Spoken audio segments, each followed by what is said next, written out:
이번엔 국회의사당역으로 가보겠습니다. 정치권 소식인데요. 자, 오늘 봉화에서 생긴 일을 주제로 이야기 나눠보겠습니다.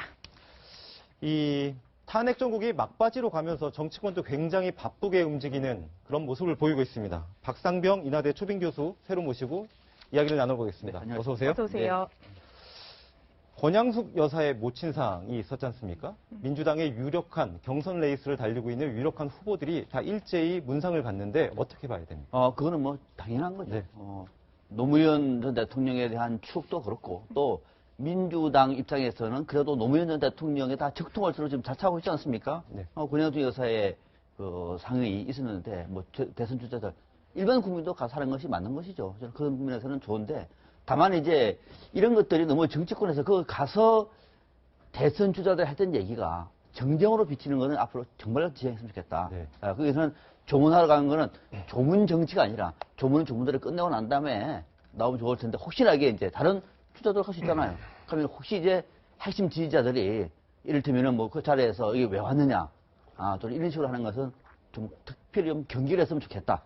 나머지 뭐 가서 조문하러 하는 것은 지극히 저는 정상적이고 합리적이라고 봅니다. 네. 네. 자, 이제 뭐 문재인, 안희정 두 사람이 어떻게 됐든 지금 민주당 경선에서 1, 2위를 달리고 있는 유력 주자가 됐잖아요. 뭐 이제 친노 적통 놓고 경쟁도 하고 있는데 오늘 보면 밤 10시쯤 이제 두 사람이 이제 봉화마을 가서 만날 가능성도 네, 있을 것 같은데 좀 미묘한 신경전 같은 게 있을까 싶어요. 그러니까 예전에 이제 민취협이라는 게 있었습니다. 네. 거기는 뭐 동교동, 상도동계가 다 있었죠. 근데 이제 결국은 나중에는 대권 의원제 할 때는 정말 동교동, 상교동계가 나눠져서 치열한 다툼을 벌였죠. 물론 뭐 그런 거하고 직접 비교는 할 수 없겠습니다만은 지금 어차피 이제 문재인 전 대표와 이제 안희정 지사 결국 이제 저는 다른 길을 가고 있다는 생각이 들거든요. 두 사람의 생각도 좀 다른 것 같고 그래도 조직 기반도 좀 다른 것 같고 지금 이제 하부에서는 상당수가 이제 커밍아웃을 했습니다. 즉 안희정 편으로 갈 것이냐, 문재인 편으로 갈 것이냐 이제 했기 때문에 지금부터는 이제 본격적인 그동안은 보면 뭐 페이스메이커냐, 뭐 둘이 짜고 치는 것이냐, 뭐 이런 여러 가지 이야기 있었지만 지금 국면에서는 이제는 치열한 전투밖에 남지 않은 것이죠. 왜냐, 지금 이제 경선에서 누가 이기냐가 중요하고 그 전쟁에서 이기는 자만이 결국 대선에 갈 수 있지 않겠습니까? 그렇다고 한다면 오늘의 어떤 지금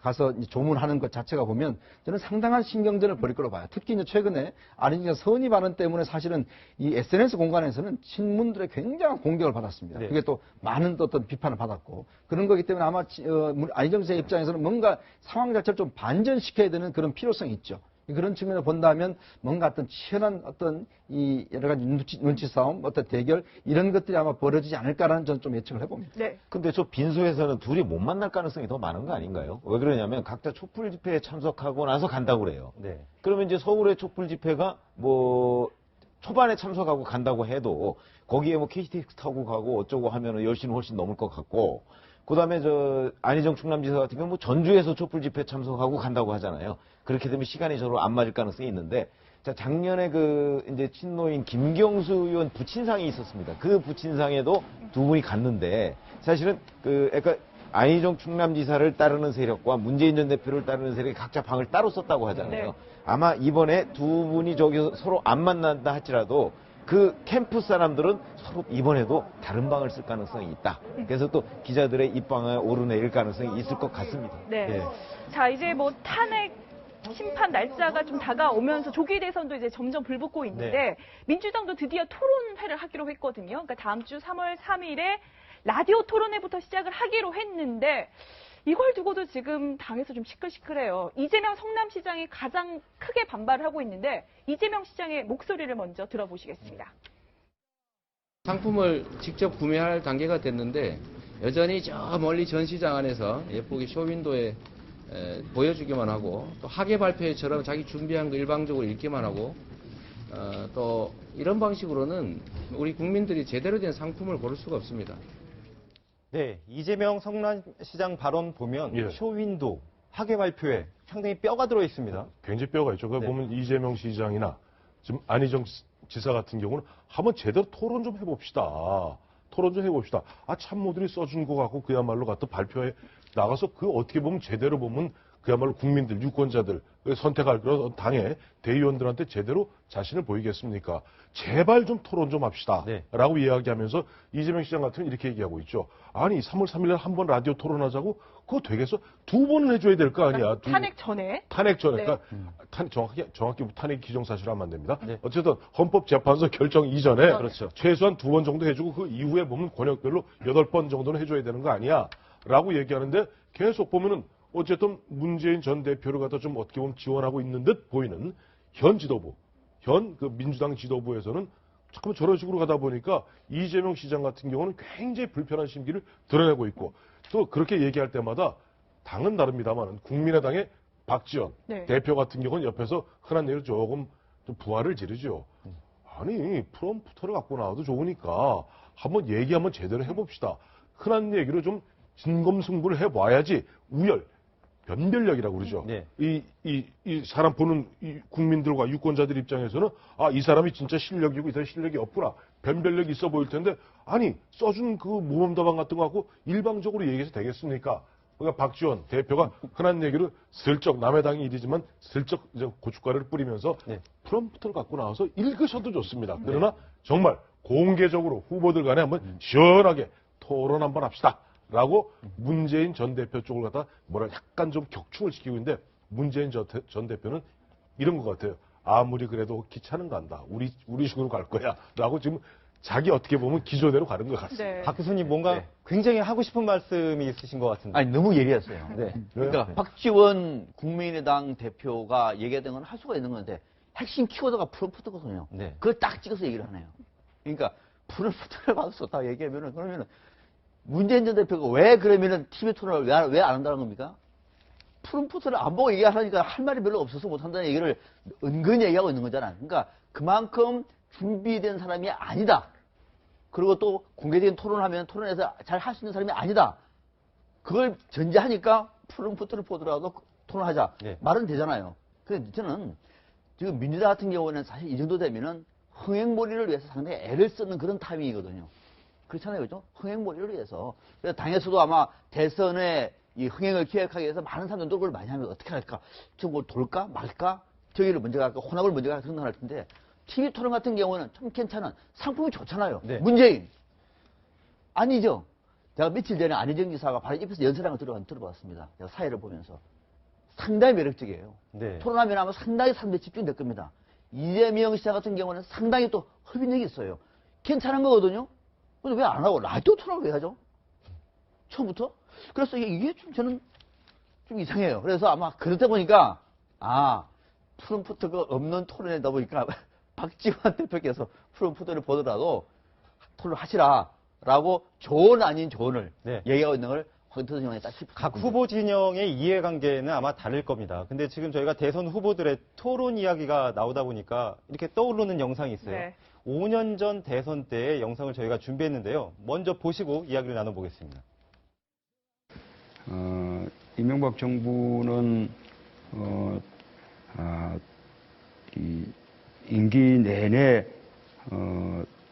그 일본어하고 그 군사적인 공조까지 추진하면서 예, 그 특별 감찰 관제 또 상설 특검으로 뭐 권력형 비리 야당이 주장하는 그런 네, 저도 방송 진행을 하고 있지만 주변에서 항상 눌변이라고 얘기를 하고 있는데 무슨 말 하는지 도대체 이해가 안 됩니다. 그래서 저게 이제 방송 토론의 좀 특징이라고 생각을 해요. 저희가 이제 방송에 안 나왔을 때는 보면 사실 한 1시간 보면요. 자기 머릿속에 딱 남는 게 없어요. 그래서 저 토론도 보면은 누가 무슨 말을 했는지 1시간 정도 토론한 이후에도 머릿속에 그림 그려지는 게 없어요. 근데 저는 무슨 생각을 하냐면 지금 이재명 성남시장이 문재인 전 대표를 향해서 왜 토론 안 하냐, 뭐 약하니까 그런 거 아니야 이렇게 얘기하죠. 물론 1등 후보는 토론을 기피하는 경향이 있어요. 역사적으로 봐도. 그런데 또 하나 재미있는 현상은 항상 보면 토론에서 밀리는 사람이 되게 당선됐습니다. 네, 저는 그게 참. 그렇죠. 네, 92년에 DJ와 YS 누가 당선됐죠? YS가 당선됐습니다. 그다음에 97년에 그러니까 이쪽에 그 당시에 신한국당 경선에서 이인재 후보 얼마나 말 잘했습니까? 그런데 신한국당 경선에서 후보가 된 사람은 이회창 총재였어요. 그렇지 않습니까? 네. 그래서 이런 것들을 보면 그 문재인 전 대표도 지금 우리가 답답하다고 생각하잖아요. 그런데 방송은 한 1시간 정도를 하면 그 1시간 내내 누가 우세했느냐 이거 별로 중요한 거 저는 아니라고 생각해요. 네. 거기에서 어떤 정치적 메시지 그야말로 유권자들한테 딱 꽂히는 정치적 메시지 몇 개만 있으면 전 그게 더 유리한 것 같아요. 네. 작년 미국 대선에서도 계속해서 클린턴 후보가 이겼잖아요. 이 TV 토론은. 네. 그런데 누가 당선됐습니까? 트럼프 후보가 당선됐어요. 그래서 저 TV 토론하고 실제 당락 여부는 좀 따로 가는 것 아닌가 하는 느낌을 가져봅니다. 네. 문재인 전 대표가 유리하네요. 그러니까 저 아니 근데 실제로 문 전 대표 측에서는 그 5년 동안 저 준비도 많이 했고 토론을 하면 누구보다 잘할 후보다라고 이야기를 하거든요. 그래서 그러니까 하면 되잖아요. 이게 너무 정치적 프레임에 가두려고 한 거 아니냐, 아니, 억울해하는 측면이 있거든요. 그러니까 지금 문재인 전 대표가 자랑하는 게 그거지 않습니까? 5년 동안 열심히 준비했고 정책에 대해서 정말 잘 알고 하면 되는데 왜 안 하죠? 저는 이해가 안 됩니다. 그러면서 본다면 사실 우리 이제 선거라는 게 보면 결국 이제 저렇게 뭐 어디 방문하고 이런 것은 사실은 이제 하나의 이미지 정치 않습니까? 그러니까 지금 미국도 마찬가지지만 국민들이 많은 지금도 지상파, 종편, 그다음 인터넷 모든 매체들이 있잖아요. 그러면 지금 이재명 지사나 지금 이야기를 하듯이 우리 국민들 입장에서 본다면 뭔가 그 세 분들이 나와서 뭔가 치열한 토론을 벌이고 그런 것도 통해서 판단하는 그런 기제를 얻어야 되지 않겠습니까? 그러면서 본다면 아까도 했지만 문재인 전 대표가 절대 저는 불리한 거라고 생각지 않아요. 결국 이 TV 토론은 이미지고 어떤 면에서 본다면 말을 못하더라도 정말 진정성이 보이면 그게 오히려 플러스가 될 수 있는 것이거든요. 그렇다면 저는 문재인 전 대표가 좀 말이 어눌하다 해서 그걸 저는 피할 수 있는 피하고 싶은 또 이렇게 할 필요는 없다고 봅니다. 네. 그러면서 본다면 오히려 저런 걸 적극적으로 이용을 하고 국민들 입장에서도 정확히 저런 걸 보고 판단할 수 있는 그런 상황이 되지 않겠습니까? 네, 문재인 전 대표가 이 토론 때문에 곤혹스러운 이런 처지에 있다면 안희정 지사도 네. 사실은 자신의 선의 발언 때문에 상당히 곤욕을 치렀습니다. 그런데 호남을 1박 2일 일정으로 방문하고 있는데 어제부터는 그 선의 발언과 관련해서 상당히 다른 톤으로 이야기를 하고 있는 것 같습니다. 먼저 들어보시겠습니다. 기존의 정치적 지형을 뛰어넘어서 지금 가장 많은 국민의 호감을 얻고 있는 정치인 저 안희정이라는 말씀 보고드립니다. 종북자빨이라고 욕하는 이 낡은 정치를 반드시 끝냅시다. 얼마 전에 선의 발언 했을 때의 표정과 그리고 발언의 톤 상당히 달라졌네요. 닷새 만에 많이 달라졌죠. 네. 많이 강경해졌어요. 많이 강경해졌어요. 지난 그 일요일입니다. 지난 일요일 날 부산대 특강에서 했던 것이 선의 발언인데 네. 그 다음에 문재인 전 대표가 딱 분노가 빠졌다 하고 치니까 그럼 분노로 얘기하면 뭐 피바람이 분다 라고 하면서 당초 안희정 지사가 지향했던 말은 뭡니까?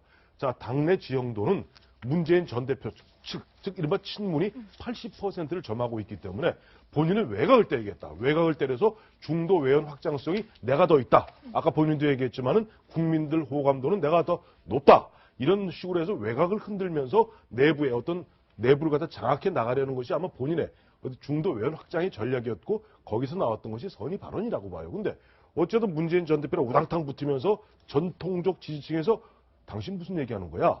라고 얘기 나오니까 결국 나흘 닷새 만에 바꾼 거예요. 네. 즉 지금 안희정 지사가 어제 말씀하신 그 내용은 문재인 전 대표가 하시는 말씀하고 큰 차이가 없습니다. 예를 들어서 저 보면 이번에 저 헌재에서 탄핵이 기각되면 혁명밖에 없다. 얼마 전에 보면 나는 승복을 할 수 있을 때 과연 국민들은 승복하겠는가라는 문재인 전 대표의 말씀이나 지금 안희정 지사가 불과 닷새 엿새 전에 하셨던 말씀과 어제 한 이야기는 그야말로 그동안 갑자기 180도로 절로 갔다가 다시 180도 다시 돌아오는 그런 느낌을 줘버려요. 그러다 보니까 저는 느낌 처음 딱 보면서 저분이 저런 식으로 갑자기 좀 왜 우왕좌왕하실까? 원래 당초 의도한 대로 중도 외연 확장을 계속 좀 어렵죠. 사실 전통적 지식에서 얼마나 내부적으로 반대가 심하겠습니까? 그걸 뚫고 나갔을 때야만이 그야말로 중도 보수층에서조차도 그래 안희정 괜찮다 하고 그야말로 호감을 갖게 되고 그런 것들이 내 살림이 되고 특히 호남의 민심에 그래 저 정권 교체가 거의 우리 쪽으로 확실한 것 같으면은 문재인 전 대표보다는 오히려 안희정 지사가 더 나은 거 아니냐는 그런 느낌을 줘야 되는데 결국 저런 식으로 하다 보니까 저 안희정 지사도 맞다. 저분이 친문하고 지금 문재인 전 대표 싸우는 것 같지만 원래 친노 같은 뿌리였지 네. 하는 느낌을 갖다가 이른바 호남 중도 쪽에 주게 되는 거예요. 네. 근데 이제 안희정 지사가 사실 2주 전에 호남 방문을 했을 때 캠프에서 상당히 좀 고무가 됐었거든요. 밑바닥 호남 민심이 흔들리기 시작했다라고 이제 이야기를 했었는데 사실 이제 선의 발언 이후에 호남 지지율이 어제 갤럽 기준으로 해서는 좀 많이 빠졌어요. 이제 좀 반전의 계기를 삼을 수 있을까 싶기도 한데 어떻게 보세요? 선의가 사실 선의가 아니었습니다. 그다 보니 많이 아팠어요. 그러니까 제가 안희정 지사가 바로 입에서 연설한 걸 들어봐도 아주 객관적인 눈으로 봤습니다. 저는 처음 봤습니다. 처음. 상당히 매력적인 인물이구나를 그 자리에서 제가 그 얘기 했습니다. 그런데 그 매력적인 인물이 과거에 어떤 일을 했는가에 대해서 일반 국민들은 잘 몰라요. 그러나 최근에 안희정 지사가 갖고 있는 내공을 먼저 보지 않습니까? 그래서 넣었던 얘기가 뭐냐면은 문재인 전 대표와 어떤 차별성이 있는가, 차별성을 부각시키는 굉장히 성공을 했죠. 대연정. 저는 그 발언에 굉장히 반대합니다. 대연정은 뭐냐면은 자유한국당과도 대연정할 수 있다고 한 대목이에요. 자, 대통령 중심제에서 대통령은 정권을 심판하지 않습니까? 정권을 심판한 대통령이 정권을 당하고 대연정을 한다? 그 용납이 될까요? 그게? 다른 야당도 아니고? 자, 아무튼 그 정도까지만 하더라도 뭐 대연정의 뜻은 사실 그게 아니고요. 그냥 협치를 통해서 국민 통합의 메시지를 따르도 할 텐데 또 선의했잖아요. 그러니까 너무 나가버린 거예요. 나도 보니까 일반 국민들이 또는 지지자들이 이건 아니잖아. 이렇게 된 거예요. 특히 호남에서 지금 그렇게 사람들이 촛불을 들면서 박근혜 정부의 국정농단을 비판하고 있는데 그걸 선의라고? 그래서 제가 언론에서 좀 심한 표현을 했습니다. 일제시대 때 친일을 한 사람들도 대체적으로 마지막에 반민특위에 가서는 선의로 조선을 위해서 했다고 얘기를 합니다. 그러니까 취지나 의도가 중요한 게 아니에요. 결과적으로 뭐냐가 중요한 거거든. 결과적으로. 그러니까 그런 발언 때문에 안희정 지사가 상승률이 한풀 꺾이고 있고 이 대목은 아마 앞으로 만약에 본선에 넘어가면은 상당한 한계로 작용이 될 것 같아요.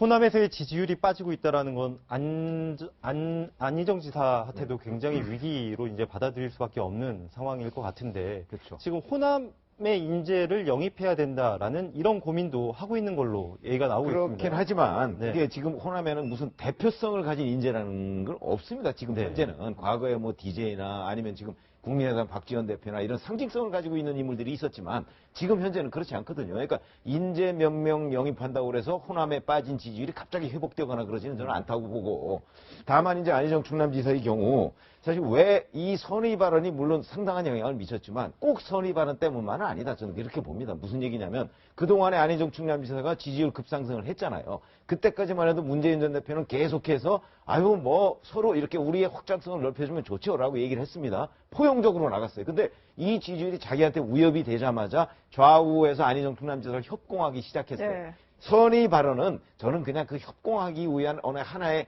꼬투리 정도에 불과했다고 생각해요. 그래서 앞으로 안희정 충남지사가 여기서 지금 이제 한 번 꺾였지 않습니까? 만약에 이런 상황에 만약에 여기서 또 반등한다고 하면 또 이런 협공이 올 거예요. 좌우에서.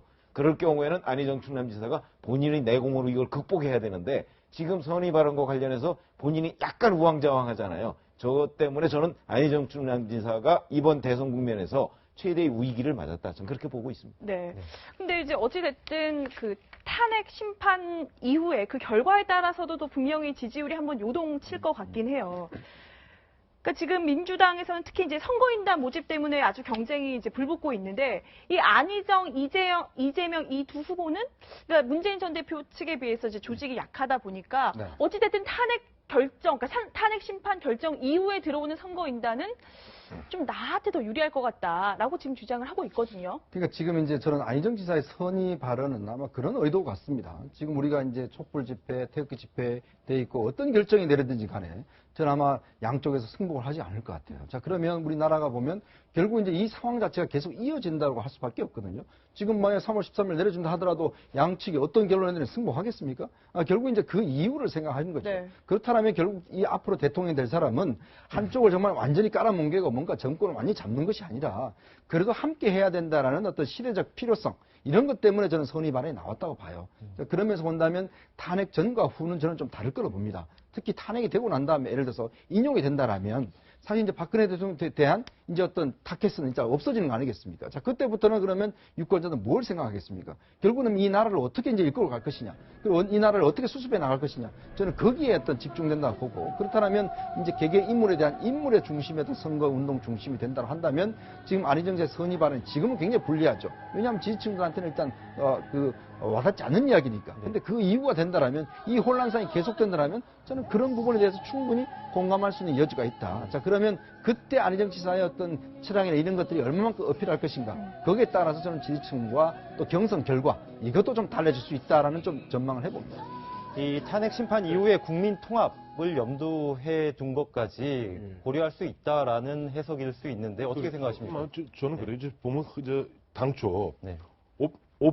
민주당이 오픈 프라이머리를 갖다 상정했을 때 대략 한 130, 150만 정도까지 최대치를 본 거 아닙니까? 네. 뭐 지난 5년 전에 108만 명 정도 모였으니까.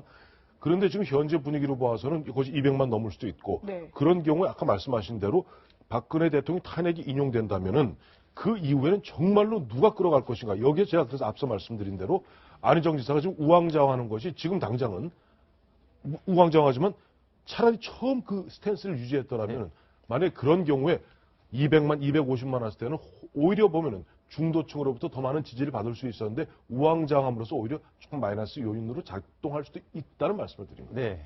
이 탄핵 정국 속에서 민주당의 경선 레이스도 점점 치열해질 걸로 예상이 되고 있습니다. 지금까지 네 분 모시고 정치권 소식 알아봤습니다. 고맙습니다. 고맙습니다.